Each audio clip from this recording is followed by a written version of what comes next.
Mga catwalks yan. Oo. Gumagawa din ako niyan eh.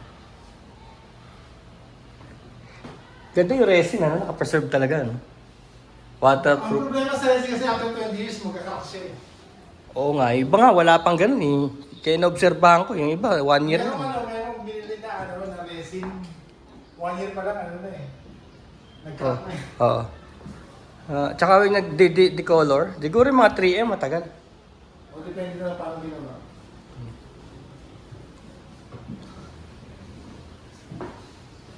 Ito, ginawa ko mga kasama. Mga dating kasama ko dito. Hindi na rin inalis, no? Hindi na. Dito, sino yung nag-office dito? Ito mga pictures ng mga pamilya. Ah,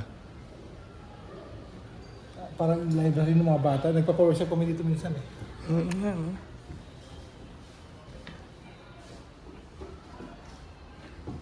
Tignan ko nga kung meron ng video lumabas tungkol sa bahay na to. No? Marami na rin ba?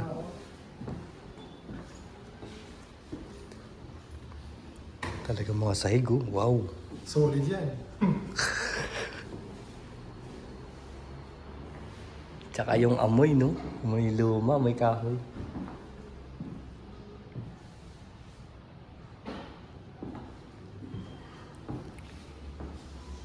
Yung Charlie Haha. Parang meron kami ganyan sa bahay. Ito.